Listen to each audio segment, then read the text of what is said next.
Welcome, everyone, to the House of Peregrine podcast. Today, I am joined by Anna Roberts of Anna Roberts Coaching, and I am very excited to bring her story to you today. I really look forward to sharing her insights and wisdom for all of you who are living abroad or are thinking of doing so. Welcome, Anna. Can you please just tell us a little bit about yourself? Hey, well, thank you for having me. So I'm Anna Roberts, and I grew up in Manchester. So I grew up in Manchester. Always had a love of living in France. So I've always had a love of French things, and that naturally led me to live in Paris, where I lived for 10 years. And it was that time living in Paris that I discovered there's something about being an expat, being someone who lives abroad, that is quite challenging. And I realized that a lot of other people had this. So that led me to create Anna Roberts Coaching. So my coaching practice that I've been doing for the past almost 2 years now. So yeah, that's a little introduction to me. Yeah. So I want to back up really quickly. I love this Uh-huh. story always about when you knew you wanted to live abroad or when you knew you were different than everyone else, because I assume not everyone in Manchester goes and lives abroad, just like most of my guests. So tell me Yeah. when you knew you wanted to live abroad or that you knew something was different about you. Yeah. I love that the idea of something being different about me, because I think that's something that I have fought against for a long time, which we will probably go into detail about a bit later. But it was definitely when I was in high school and we started learning French lessons. And I was like, I love this. I love being able to speak another language. I love being able to communicate in something that not everybody gets. And I've always loved studying the maps, like globes and maps and different cultures. I've always done that since being a little kid. So it felt like a very natural progression to then start learning a language. And that just instantly clicked when I went on holiday for the first time to France with my family. And I was trying to speak to everybody. And I just realized that I had a kind of mini obsession with France and French things and the culture and learning and interacting with people from different places. So, yeah, I think that was when I realized that not every kid is like this. So maybe just something a little bit unique. Yeah, of course. Well, do you feel like you were born? This happens, I think, a lot, especially with France, but it's like I was born in the wrong place. I was beamed into the wrong. Yeah, maybe because as I spent more and more time in France, I realized that there's a huge part of French culture that I absolutely adore, which is the kind of philosophical, quite deep, quite dark aspect of looking at things. And in the UK, it's not that deep in my experience. I mean, I'm obviously generalizing. And I feel like, yeah, there was definitely a natural connection to that. And the more I dug into that, the more I realized that this is something that who I am. I was always drawn to people who were quite philosophical and stuff. So I'm like, this is an aspect of myself that I'm not really owning. And a lot of people in France, I feel like, they do philosophy in school. And so it's a natural thing that they're kind of brought up It's part of the to culture. experience. Yeah. Ah, nice. And so how old were you when you were learning French in school? I was 11. 11. Nice. Yeah. And what you do now, I want to build us to that point. But so when you were so you went to Manchester, grew up in Manchester, you moved to France, then you moved back briefly to Yes. Manchester, but then you moved permanently or not permanently, but for 10 years to Paris, right? Yeah. Yeah. Yeah. And in that time, you realized something really important, which I've heard you talk about, and I've talked to you about it, but I want us to talk about it with our viewers. Is you realize maybe it's part of people's journey, spiritual journey, to live in another country. Tell me the story about this. Yeah. Yeah, and not everybody wants to live abroad, right? Not everyone has that kind of desire to experience that. And I think it's because it's a specific calling that if you have that desire, that urge, that nudge to go and live abroad, there is an aspect of you within that is taking you on that path, so then you can be confronted with your awakening process, which is the different identities, the different parts of you that are not true to you, and the path of living abroad is going to be challenging, as all expat coaches say. The very cliche, it's challenging, you'll find it hard. It's very challenging, and you're going to have to accept and integrate those parts of you that you're resisting currently, because if you're not, you're going to have a very miserable time living abroad, and it will just be, you'll get there in the end, but you'll have a lot of suffering to begin with. So you will be shown parts of you that you didn't know existed, that you're resisting. The way things have to be, the way you are the way your culture is back home, the way humans are in general. You will be presented with different ways of thinking and ways of like accepting that this is how things are. Yeah. And so if I can go back and summarize that.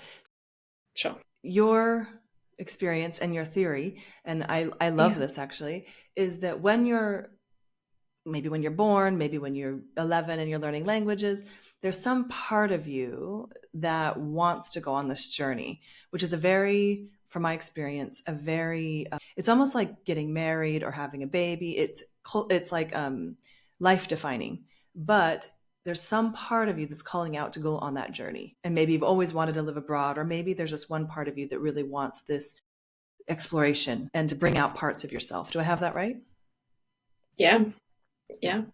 So then once you're on the journey, once you get yourself in another country, that process of, again, you can call it personality defining, you can call it a spiritual journey. Those parts start coming up and go, okay, let's play. Let's figure this out. And that can be the hard parts of your journey. Or as you help coach people through, tell me what you would rather people do. Because we all know, and we've all been maybe the person who's just struggling in life abroad.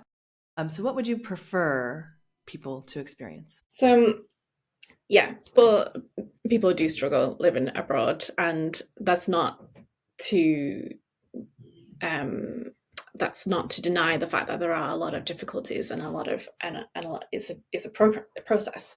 There's just a lot of admin. Like, let's just say admin alone. Yeah. But outside of that, really, like, if you look at it and if you connect back to your why did you move abroad? What was the intention to move abroad? What is going on there? And are you living that why, or are you resisting it every time? A key indication of like if you're in resistance to that is, are you basically just suffering, and is this suffering going on for a long period of time? Like, I'm talking years, basically, and you're not doing anything about it. There are challenges, but this is a process, like changing paradigms, shifting your identity. This is going to take it's not one size fits all, because it really depends on the type, the depth of belief that you've had, how ingrained it is for you, how long you've been working on that belief. But I would encourage and it's so cliche to say, and it's so hard to do at the same time, to be in that discomfort, because something is trying to emerge, when we're going through difficulties. I mean, putting aside all the admin stuff, which, that is just a fact of life. Like, it's annoying. That's the way it is. But again, that's acceptance, when you're in resistance to that, like, oh, why do I have to do this? It's so annoying. Everything's so slow. It's so much quicker back home. That comparison, this is when it gets to be painful.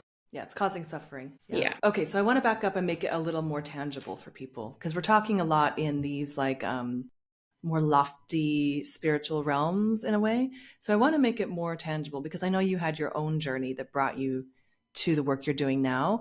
And so tell us a little bit about your time in Paris. Yes, it might make it sound like a prison sentence. My 10 years in Paris.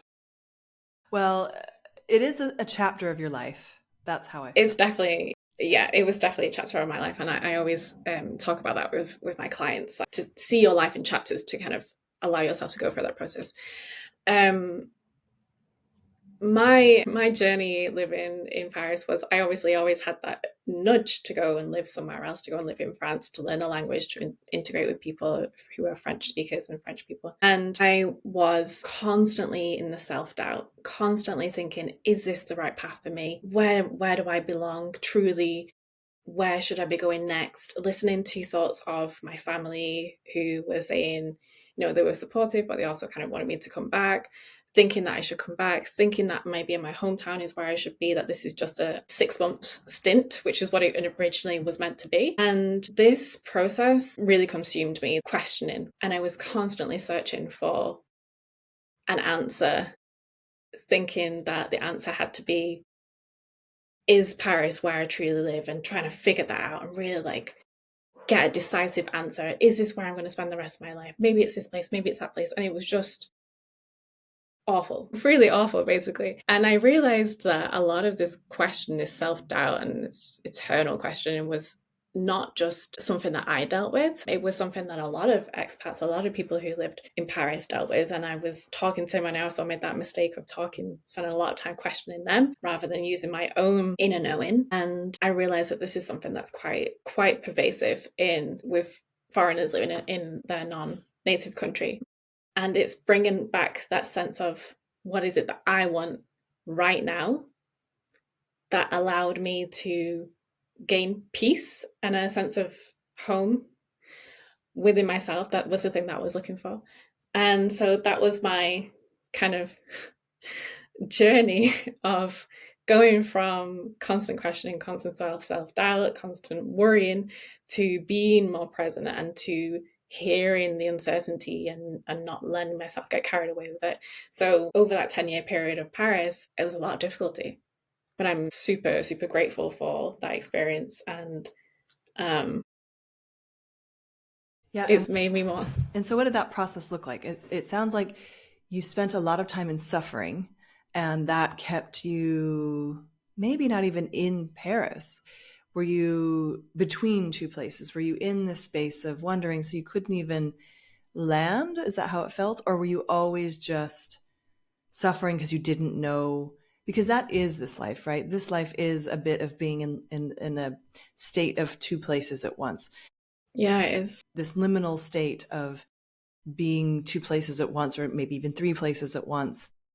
And depending on your family or how many countries you've lived in, maybe more than one place or more than two places. Yeah. And so I think your process, if I had to look back at it, is you went from suffering in that to being empowered in that, or finding yourself is home instead of a place is home.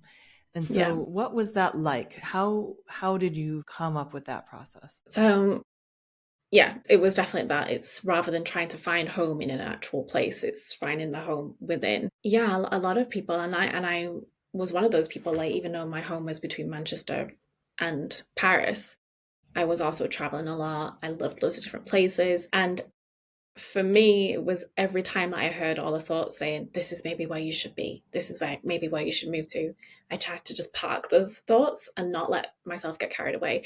And also have that understanding that, yeah, we are kind of like, one way to describe it is being in like a limbo state, because we're not fully here, but we're also other places as well. But at the same time, we can be fully here and be connected to our hometown and still love these places and still like this and still have the opportunity to go traveling somewhere else.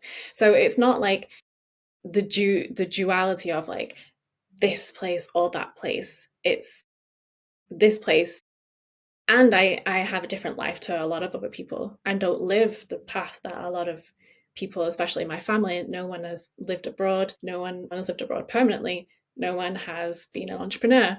No one, and I'm the first one, and I have to keep reminding myself that this is what I'm choosing for myself, and I can't compare it to anything that's gone before me. And so, yeah, it's kind of like marrying all of these things up, and there isn't just like one set definition. And that gave me so much peace of mind and so much kind of just calm.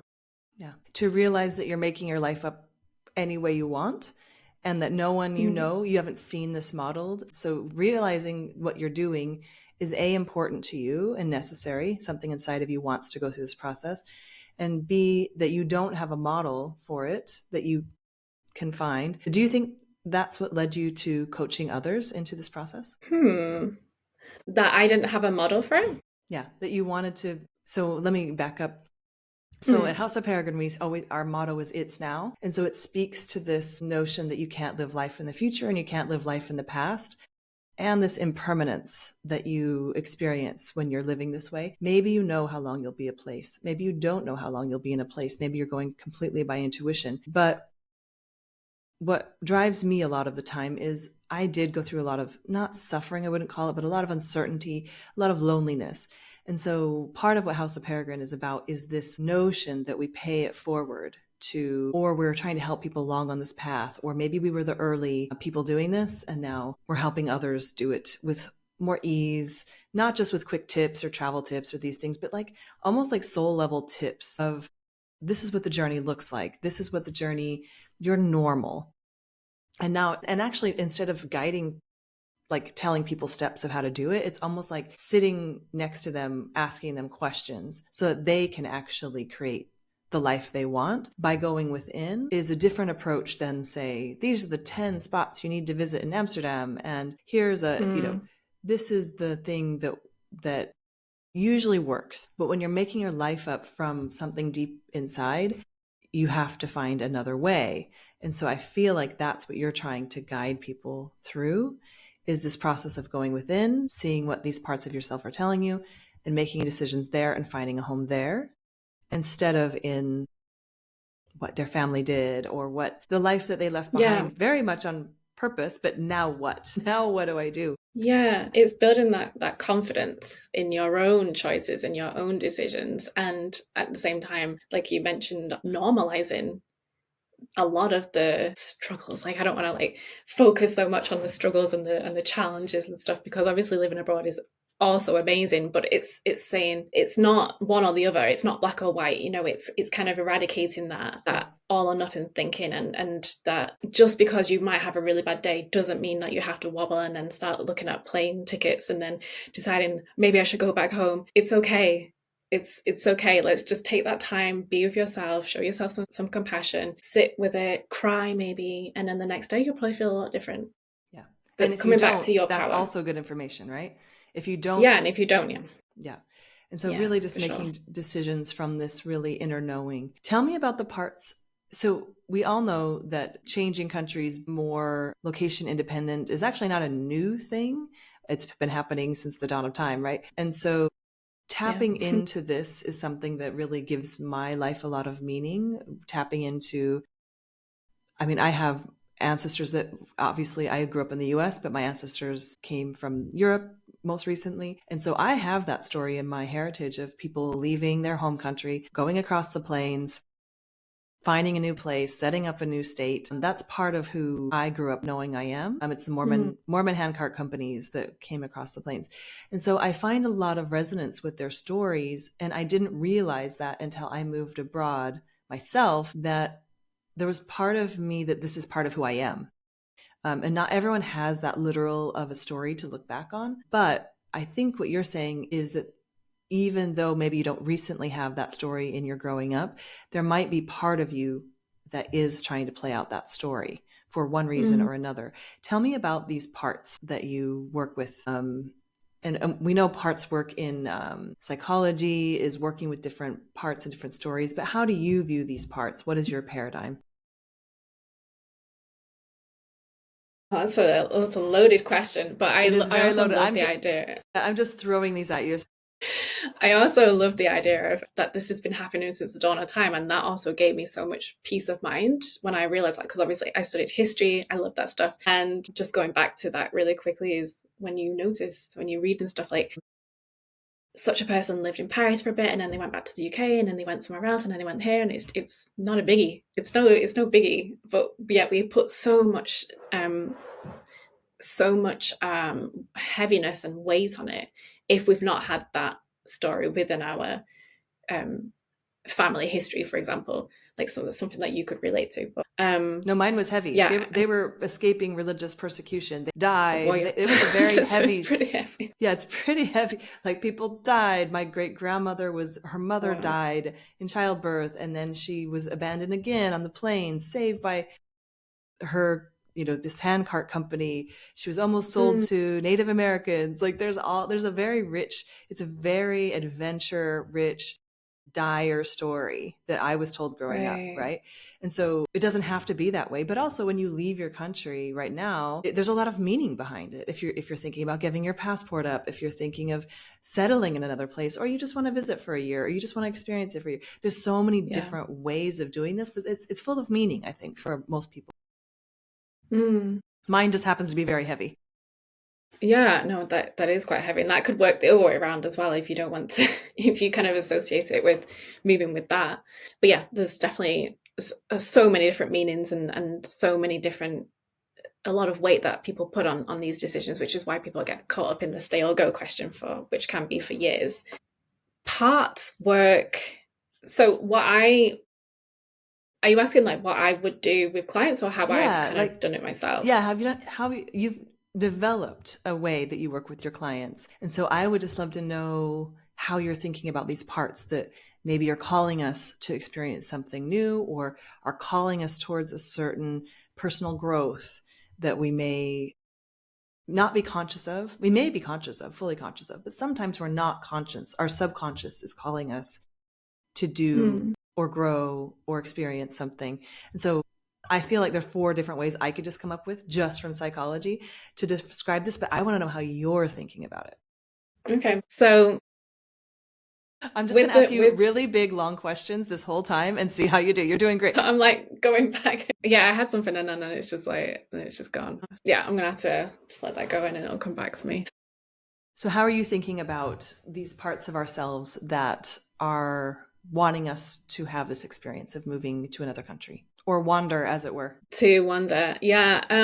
If there's like that calling within. So when you're stressed out and when you're triggered and you're trying to figure something out, there's no way that you can get in touch with the little voice inside that's giving you that little excited nudge, that little, like, that's the thing. Anything that's positive, anything that's like a positive vibe is the tell. Like in poker, that's the tell. That's where you should be going. And yeah, at the same time, there's that voice that's saying, no, what if that happens? What if you end up going and you regret it? What if you end up going and it's disaster? Or what does that say about you? All these negative things, heavy things about limiting beliefs, about your identity, about shame that's built up like inside, but that's not been seen yet. It's not been integrated yet. These are all things that are holding you back, that your old identity is trying to keep you in the status quo, it's trying to keep you where you are. When you can see that, see the voices, hear the voices, and sit with it, sit with the shame, sit with the discomfort. And the shame might feel really, really painful as well, because it'll probably you'll probably sit there and cry. Yeah, I can feel it. But when you've done that, when you've done that, you just have this quiet voice afterwards. And if it's got any positive, any kind of lightness or calm to it, that's always a sign that this is the next step for you. And people who have that nudge to go somewhere or travel in general, this is the thing that they're wanting. There's going to be challenges, there's going to be fear as well. But if the little voice underneath is saying, yeah, we should go, and that gives you a little bit of excitement, then that's the direction to be going in. But I always think that the difference, because a lot of people have difficulty distinguishing between what's the fear and what's the intuition. The intuition is going to take, if you're not used to listening to your intuition, it's going to take some time to get used to it. But it's the calmness around it. There's no sense of urgency. There's no desperate or triggered or must do this, I have to leave, I have to do that. That's your ego. The calmness is your intuition. And if there's a tiny little bit of I think Bashar who says that, like, follow the thing that's got them a little bit more excitement than the other thing, that's the thing to try. Okay, so I think I have. So in your practice, some people, and you've experienced this, I've experienced this, I think everyone who's lived abroad has experienced this, but we experience it more often. We get stuck. Within like going round and round. And so when you're having people come to you, they're stuck. Maybe they're stuck in, should I stay or should I go? Did I make the right decision? Should I stay longer? I'm freaking out. I don't know why. They're stuck. So you're helping them through the process of learning how to process this panic or annoyance or ruminating that they're doing, and then bringing it down. So processing the panic, processing the shame, processing the top level emotion that has them stuck, and then bringing it down, running it through what I call like this intuition filter. So you can run through all of the panicked emotions, all of the things that are keeping you stuck, and then get down to the essence of what's actually your intuition or your pride or your must. A lot of people call it ego. Yeah, like you said, I think ego is a hard word, but maybe conditioning is another word for it. Mm-hmm. And so it's really teaching people to get unstuck. And so they can make really aligned decisions or maybe process their grief, because there is grief. We know there's grief to moving abroad, or maybe processing their guilt of leaving behind their family, or processing their guilt of bringing their family with them and watching them go through a hard time. If you bring your family with you and your son or daughter, your spouse is having a really hard time with the move, that might keep you stuck even. So there's so many ways we can get stuck. And I feel like you're helping people move through that in a really great way, because it's a process you're going to need again and again in your life.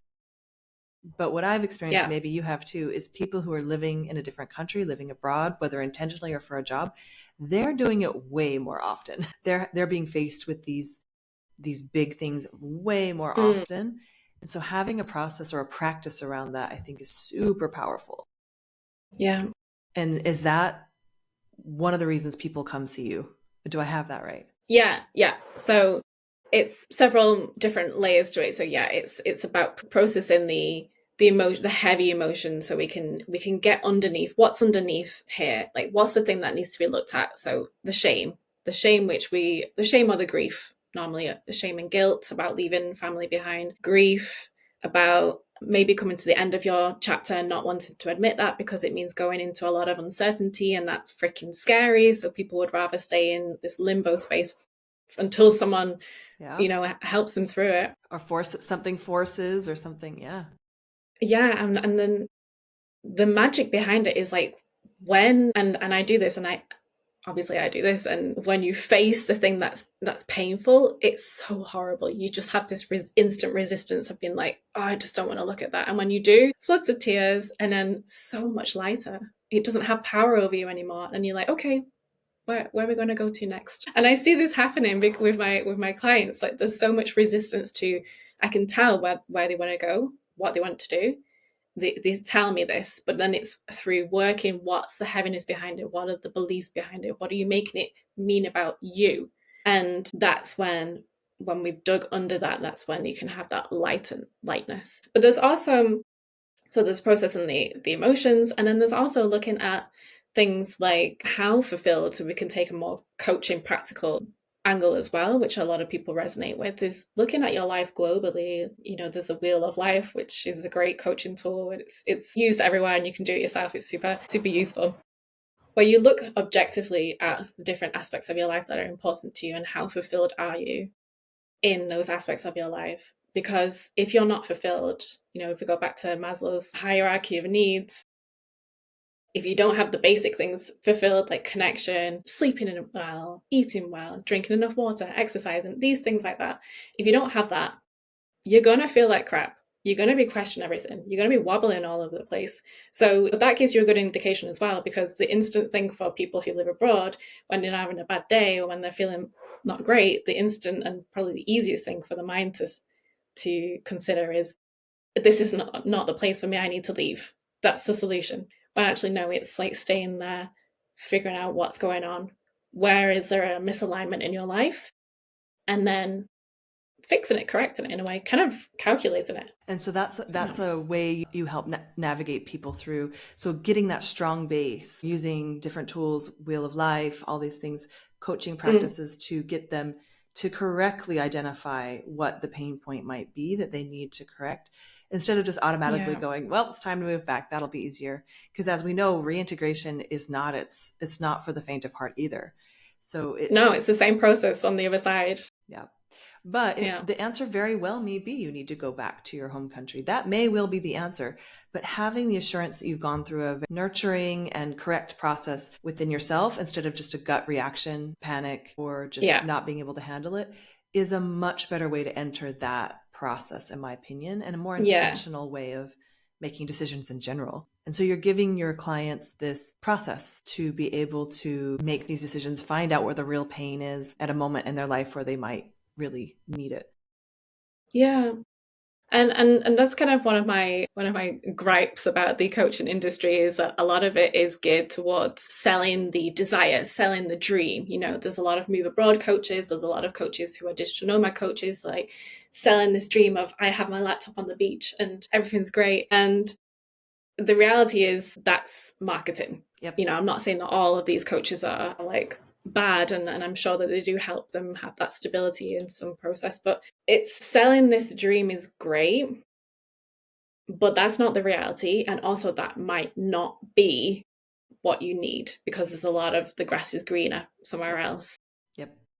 Which when you go live somewhere else, you can still have the grass is greener somewhere else, or the grass is greener actually back in my hometown. So Yep. sometimes it's not just about moving somewhere.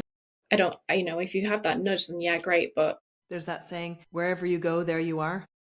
Yeah. I think it's so relevant to living abroad as well, or moving abroad, or thinking your problems don't go away. They follow you, your joys, whatever you have going for you, it all comes with you. So doing it on the beach gets old after a while if you're doing it for the wrong reasons or out trying to outrun something.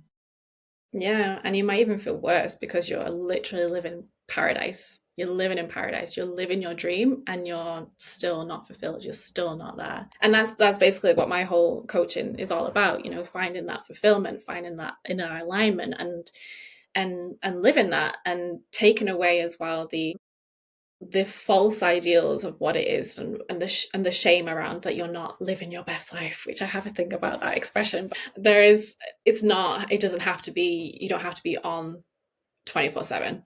You can have some really bad days, and it doesn't mean anything about you, doesn't mean you're doing anything wrong. Yep. It's just life. Yeah. There's this theory that's coming up for me. I think a lot of what you're doing is based in psychology. I have a very deep passion for psychological theory and stuff. And so when you're talking about this, I feel like there's a difference. So in the like marriage world, marriage counseling, relationship counseling world right now, there's a lot of going on about how marriage is a crucible, right? Like you go into a relationship to learn about yourself, to grow, to bring up those parts of you that need healing. And it seems to me that you're approaching it a little bit the same, right? So when you move abroad, it's a time, and I say this all the time about living abroad, it's a time of rapid growth. So it really is, you can resist that because it's going to happen to you. Like it finds you. Moving abroad is basically like opening your heart and being like, okay, time to grow. And you don't have a choice. Like you enter passport control and you're suddenly more vulnerable than you've ever been in your life if you've never lived. You're thinking about visas. These are administrative things, but on a more growth level or an unconscious level, the same thing is happening, in my opinion. You're opening yourself up to this growth. And again, it finds you whether you want it to or not. Yeah.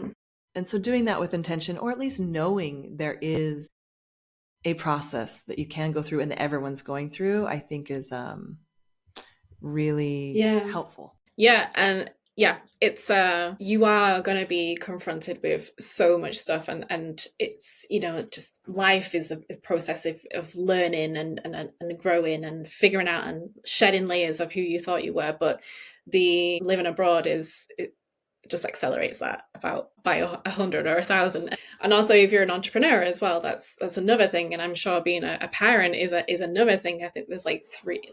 I would say I've identified these three, but I'm sure there's a lot more in life as well. But it's a catalyst. It speeds things up, and it's okay to feel overwhelmed by it. This is why there's a big industry of people like us helping people living abroad, because it is challenging. Like it is a lot to handle, to deal with, and a lot of people do it by themselves, and then they spend years not enjoying it. Yeah. And I always say it's an additional life stage for that reason. I'm like, where's my baby shower? Like I had a baby shower when I had a baby. I had a bridal shower when I got married. There was no shower for moving abroad. There was no wisdom. There was no, and I think that's for a number of reasons. And maybe we can go into this. So your clients, what I've noticed about people who live abroad is they're fiercely independent. So House of Peregrine, Peregrines are a more independent bird. They're the fastest bird in the world. They are very smart. They're very capable. And they're more solitary than maybe other birds. And so I find that about people too. And so do you find this in your clients? Because I know that you coach a lot of entrepreneurs and high achieving expats. Do you find that they have to learn a new skill in maybe asking for help or maybe connecting more differently because they've gone a long way on this being kind of an island? Yeah, definitely. It's hard for them, I think, to reach out because and also if you're an entrepreneur, because you've kind of got that resilient, that identity of being resilient, and you know what you have to do, and something doesn't work, so you have to just figure it out. Everything's hard. And so, yeah, everything's hard, but I don't think they are also allowing themselves the same. It's not realizing that life living abroad is also a process in itself. You don't just become an entrepreneur and then you're fine at day one. Like, you have to go through that process of learning what it is and having to just deal with it, accept it the way it is, and underestimating, I think, a lot of the time as well, how difficult it can be, and quite how it's going to rock your foundations. It's going to pull everything that your identity lent on for stability, and you won't realize it. A lot of it is unconscious, how much you've relied on being a certain nationality or something like that, and it can take you by surprise. And I think a lot of entrepreneurs, they don't have that, or high achievers, they don't have that natural instinct then to find help for it, because maybe they don't think that there is help for it, because it is quite a niche market. And it's a niche and the best market. Yes. And also because we've got that I'm just gonna hustle my way through this and figure this out. And sometimes it's not the same process that they need for both. And it really is skill building in a way. If you think about it, it's like you're learning a new skill. Maybe you've gone a long way, even moving abroad, maybe even living abroad for 10 years, not realizing that you're white knuckling it through when you don't have to. Or maybe you're making decisions out of fear in some areas of your life and you don't have to. Or even you could be doing the exact same thing with the assurance that you have run it through your, like I said, your intuition filter, and having that quiet knowing that you're doing the right thing instead of always wondering, like you said, always calculating, always weighing the options.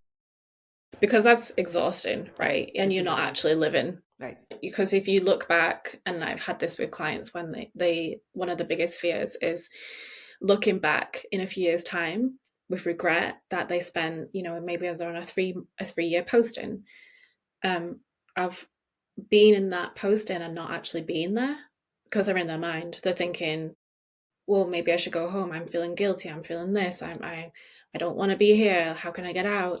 And then they feel like, well, I wasted that time. Yeah. I don't want to do that. And so, yeah, you've got to, like, if you made that decision to live abroad, you've got to make that decision. You've got to be, this is my intention. This is my decision. Be here. It might feel uncomfortable. Okay, be here. You don't have to figure it out, and trust that. Like, one of my affirmations that I love is, I trust where my energy is taking me. I know that what is meant for me, I won't miss out on. So building that faith that you've got this, like, you brought yourself to live abroad. If at some point you don't want to be there, you will take yourself back out again. It's fine. Yeah. You've got it. You don't have to keep questioning it. Just be present right now. Yeah. So, yeah. Be here now. Yes, which is very simple, but when you got all that mind chatter, and it finds sneaky ways to get in the back door and be like, I've got you. So you're brought back into the questioning realm and the mental realm, and that's not where life is. Be here now is a moment by moment choice for a lot of us. So I think that's, for me, that's close to a mantra I have for myself. I feel that in my body, right? Because we're, as internationals, at least for me, I have family back. I'm always there too. And so I give myself time zones. So like, I'm here now. And then I give myself an hour where I can be there and think of my family and think of my life there. And then I come back here. So just being intentional, knowing that I want to be there. I want to be with my family, thinking about my family, my parents, and then I come back here, or else I'm always in both. Yeah. Giving yourself that time. A lot of people do that, especially if they've got a really busy very loud mind that they'll just actually set an alarm and say, okay, this I'm going to just spend 10 minutes and you can think about whatever you want to think about. These are the 10 minutes to start panicking, basically worrying. Mm-hmm. And most of the time when you set yourself that 10 minutes, your mind will just be so still. It'll be so still because you're allowing it to be. Yeah, but I have the opposite where my brain's like, thank you for letting us go everywhere. Now we'll do what you want. Really? Really? Yeah. So That's my interesting. brain's like, thank you for the workout. Now we'll do what you want. Uh, But yeah, it's also this knowing I want to be with my family in my thoughts. And I'm the oldest child. My parents are, of course, aging like all of our parents, but I want to spend that time thinking about my life there and the people I love. And then I come back to Amsterdam. That really right. helps me not be thinking always in two different places. So, Yeah. And it's such a common, I mean, I think everybody feels this, even if they don't have regrets about where they're living or they're contemplating leaving. It's just one of those things of having to allocate time or find a way of processing it, maybe journaling or something like that. The guilt of leaving aging parents behind, and especially, you know, you're the oldest daughter, I'm the oldest daughter. There's that level of responsibility that we kind of have as well, and that we've grown up with in the family. So yeah, that adds another layer onto it. but part of my journey has been realizing that I want that. Does that make sense? So it's a values based move to not completely shut it out. So there was a time when I completely shut it out. I was like, I don't want this responsibility. It's not fair. And now I've brought it back into a level where I'm like, this is a value of mine to be close to my parents in the way that we can be. So how do I bring that back in and live my values even while I'm abroad? And I'm not taking care of them physically. But how do I give the thought that an oldest daughter does and do what I can from here? And that's been my journey of like completely shutting off the first 5 years to then slowly coming back into my values after I figured out who I was. Now I'm figuring out my values and how I want to live them and be in the Yeah. country that I want to be in. And so I think it's a really beautiful process. I'm a little bit jealous you get to guide people through because this is life-changing work that you're doing. So tell me in the last few minutes we have, because we're almost at time, tell me what it's like to work with you. Who do you work with? And then how people can find you. So you have some space. Tell us about your programs. I'd love to hear about it.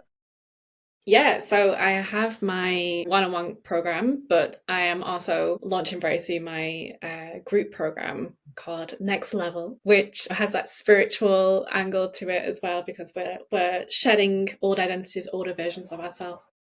Nice. And it's all about the community element as well, which one-on-one coaching is great, it's deep, but the community aspect is missing. And I think we learn so much more in the community, bouncing ideas off of people, hearing that this person is experiencing the exact same thing as us. This is I'm moving towards this right now. So you can work with you one-on-one. That's one option. Yeah.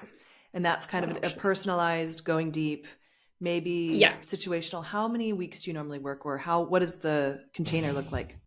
Yeah, so the container for the one-on-one is 3 months, and so 3 months, 9 sessions, go into super, super deep, and that is called Anchored. So we'll take the through process of becoming, anchored in yourself, know what's going on, and then the mindset shifts that are needed, and then figuring out what is it that you actually want. So you get rid of that second guessing and self-doubt and stuff like that. That ruminating we were talking about. Yes. Yeah. Because you don't want that. We want to be present, we want to be focused and confident in our decision to be where we are. And the group program I'm running is, because I'm just running it, so it's still the beta, but I'm very excited about this, and it's going to be a 2-month program, so 8 weekly sessions, where we get to dive deep and learn in that group setting. So that is something that's coming out in the new year, February. I don't have an exact date for that yet. So February 25, you're coming out with a group program. 8 weeks. How many people are in that program? I'm going to keep it small. So I'd say about 6, ideally around 6 or 5 or 6, just so I have enough space to work to personalize it as well, not have it too big. So yeah, that's the idea. Yeah, feeling good about this, because I just think it's going to accelerate the process so much quicker as well. Connection always accelerates things in my experience. And you do need to build that Yeah. community, whether you're just starting out. At least for me, I've had 4 different stages of friends because people move on from the city. Are your programs online? You're only working online, is that right? Yeah. Yeah. All online. So I'm reachable on my Instagram. So just send me a DM if that interests anybody. Yeah. So we'll post it below. Tell us your Instagram handle. It's Anna Roberts Coaching. Yeah, nice. And I love your videos. They're really, you can tell that you've lived it. So I love your videos on there. And then do you have a website you'd like to share with people? Yeah, I have a website. It's annaroberts.co. So just CO. Yeah. Okay. So you can Original. find Anna at her Instagram or at the website. We'll link that all below.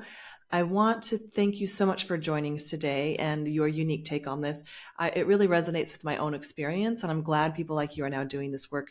Maybe it was happening before and I just didn't know, but I really think that if people, I didn't come across it. yeah, if people are at the beginning of their journey, or if you're at a crossroads, or if you just want to find a way to get to that intuition filter that I talked about, it's a funny name, but it's how I think about it. Reach out to Anna, because this is a really rich process. And I think at some level we all have to learn it, whether we do it on our own or with some coaching or a guide. So yeah, I would encourage everyone to reach out, look at her Instagram, or maybe consider joining her program in 2025. Well, thank you so much, Anna. I loved having you on. Thank Thanks you. for sharing everything. And we will talk to you soon. Thank you so much. I've loved it. It's been great.